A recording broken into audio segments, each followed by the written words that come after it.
Bulletin की शुरुआत बड़ी खबर के साथ करेंगे। बड़ी खबर, उत्तर भारत में शीतलहर का सितम लगातार जारी है। दिल्ली एनसीआर में शीतलहर से हालात बिगड़ते हुए नजर आ रहे हैं। हरियाणा में भी शीतलहर का डबल अटैक लोग झेल रहे हैं। लोग ठंड से बचने के लिए अलाव का सहारा ले रहे हैं। सुबह के वक्त में पारा काफी ज्यादा लुढ़का हुआ है और ऐसे में लोगों को ठंड का सामना जो है करना पड़ रहा है। ठंड के साथ साथ शीतलहर की वजह से लोगों की मुश्किलें जो है वो बढ़ती हुई नजर आ रही हैं। तो हरियाणा के तमाम ज़िले ऐसे हैं जहां पर टेम्परेचर बेहद कम है और ऐसे में शीतलहर और ठंड का सितम जारी है। सुबह के वक्त में किसान अपने खेतों का रुख करते हैं, चूँकि सुबह के वक्त खेतों में ज़्यादा काम होता है और किसान सुबह के वक्त खेतों में काम कर पाते हैं, लेकिन अभी उन्हें शीतलहर और ठंड की वजह से काफ़ी दिक्कतें हो रही हैं। लोग ठंड से बचने के लिए अलाव का सहारा ले रहे हैं और इसके साथ ही सुबह के वक्त में जो लोग काम पे निकल रहे हैं उनके लिए ये काफ़ी ज़्यादा दिक्कतें हो रही हैं। दिल्ली एनसीआर की अगर बात करें तो सुबह में विजिबिलिटी बेहद कम रही और दूसरी तरफ पॉल्यूशन जो है उसकी भी मार लोग झेल रहे हैं। तो ठंड और पॉल्यूशन डबल अटैक इस वक्त मौसम का और पॉल्यूशन का जो है वो लोगों पर पड़ रहा है। ऐसे में लोगों की जो मुश्किलें हैं वो बढ़ती हुई नज़र आ रही हैं, चूँकि जो दमघोटू हवा है वो लोगों की सांस पर भारी है और दूसरी तरफ बढ़ी हुई ठंड और शीतलहर लोगों के स्वास्थ्य को जो है नुकसान पहुंचा रही है। चूँकि अभी बारिश नहीं हुई है तो ऐसे में सूखी ठंड जो है वो लोगों के सेहत के लिए हानिकारक होती है।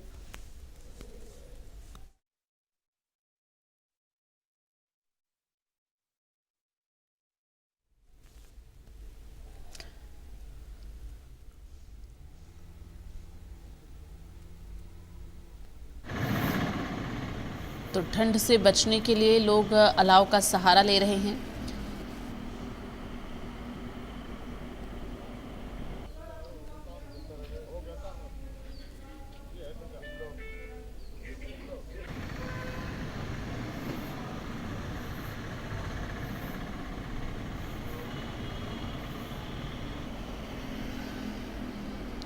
तो आपको बता दें कि दिल्ली एनसीआर में ठंड के साथ साथ पॉल्यूशन ने भी अब कहर बरपाया है, जिसकी वजह से लोगों को काफ़ी दिक्कतों का सामना करना पड़ रहा है। सुबह के वक्त में जो लोग मॉर्निंग वॉक पर निकलते हैं, एक्सपर्ट की ये सलाह है कि वो मॉर्निंग वॉक पर ना निकलें, चूँकि दमघोटू हवा और शीतलहर दोनों ही स्वास्थ्य के लिए हानिकारक है। ऐसे में मॉर्निंग वॉक पर ना निकलें, घर में रहकर ही एक्सरसाइज करें, ये एक्सपर्ट्स की तरफ से सलाह दी जा रही है। और इसके साथ ही आपको बता दें दिन के वक्त में भी अब धूप जो है वो कभी निकल रही है तो कभी धुंध छाई हुई है। और ज़्यादा जानकारी के लिए रुख करेंगे। जगदीप हमारे साथ इस वक्त झज्जर से लाइव जुड़ गए हैं। जगदीप, क्या कुछ जानकारी, झज्जर का टेम्परेचर क्या है, अभी मौसम को लेकर क्या जानकारी है, शीतलहर का प्रकोप किस तरह से है, बताएं। देखिए, आपको बताना चाहूंगा कि आज के तापमान की बात करें तो सुबह लेकिन पिछले 2 दिनों से तापमान में बढ़ोतरी दर्ज की जा रही है और आने वाले दिनों में यह तापमान 12 से 13 डिग्री तक जाने की उम्मीद है। लेकिन 27 तारीख को हो सकता है कि हल्की फुल्की बारिश भी हो जाए। बारिश होने के बाद ठंड और बढ़ेगी। फिलहाल के 3 से 4 दिन अभी तापमान बढ़त में रहेगा, लेकिन पिछले 4 दिन का जो तापमान रहा है वो बिल्कुल हार्ड कपकपा देने वाला, जिसमें पाला भी जमा हुआ देखा गया, तो काफी जगदीप, आपकी आवाज़ जो है वो सही तरीके से नहीं पहुंच पा रही है और तकनीकी दिक्कतों की वजह से आपसे कनेक्ट करने की कोशिश करेंगे। तो लगातार जिस तरह से उत्तर भारत में शीतलहर का सितम जारी है, ऐसे में लोगों की जो मुश्किलें हैं वो बढ़ती हुई नज़र आ रही हैं। तो आगामी दिनों को लेकर मौसम विभाग की तरफ से अलर्ट जारी किया जा रहा है। उत्तर भारत में शीतलहर का सितम जारी है।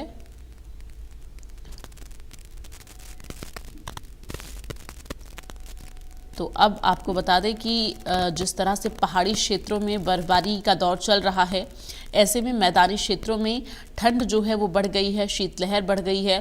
और हालांकि अभी आज के टेम्परेचर की अगर बात की जाए तो आज तो टेम्परेचर और दिनों के मुकाबले नॉर्मल है और इसके साथ ही आगामी दिनों के लिए अलर्ट जो है वो जारी किया गया है।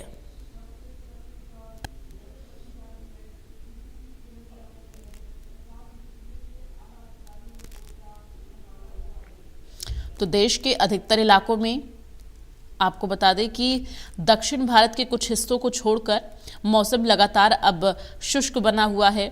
सूखी ठंड से लोगों को जो है फसलों तक, लोगों की सेहत से लेकर फसलों तक बुरा असर पड़ने लगा है। ऐसे में बारिश का इंतजार जो है वो किया जा रहा है।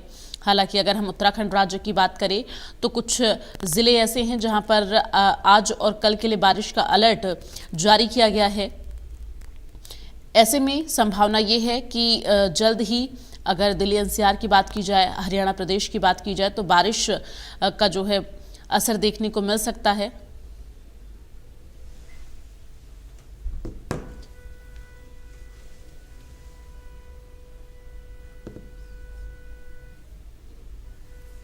और ज्यादा जानकारी के लिए रुक करेंगे। संवाददाता कुलदीप हमारे साथ हिसार से लाइव जुड़ गए हैं। कुलदीप, हिसार के टेम्परेचर की अगर बात की जाए, मौसम की बात की जाए तो क्या अभी टेम्परेचर है, और साथ ही पॉल्यूशन को लेकर भी जानकारी दीजिए कि अभी हिसार में पॉल्यूशन नॉर्मल हो गया है क्या?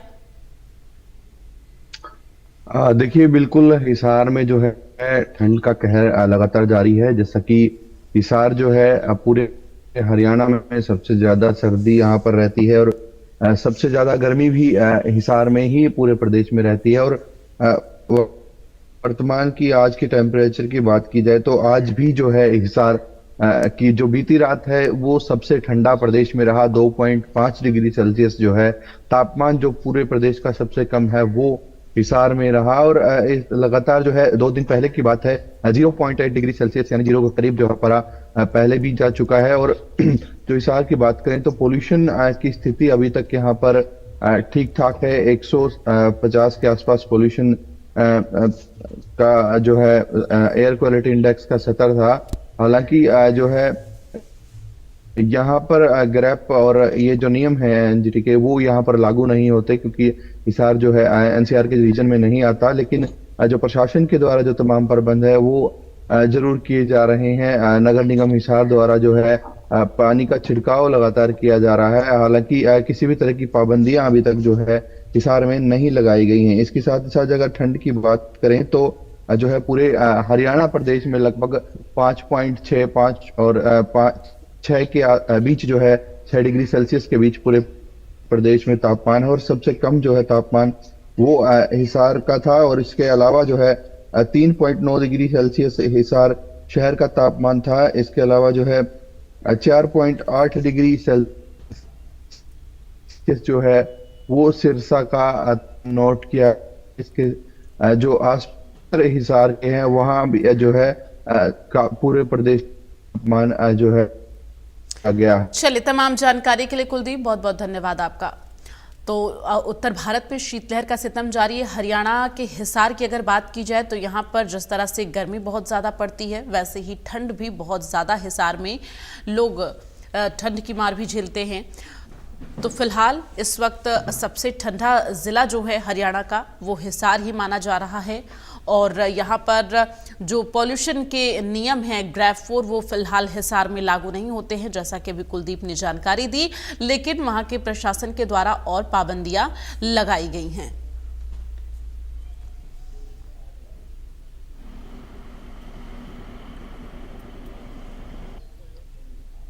हरियाणा के 5 बार के मुख्यमंत्री रहे ओपी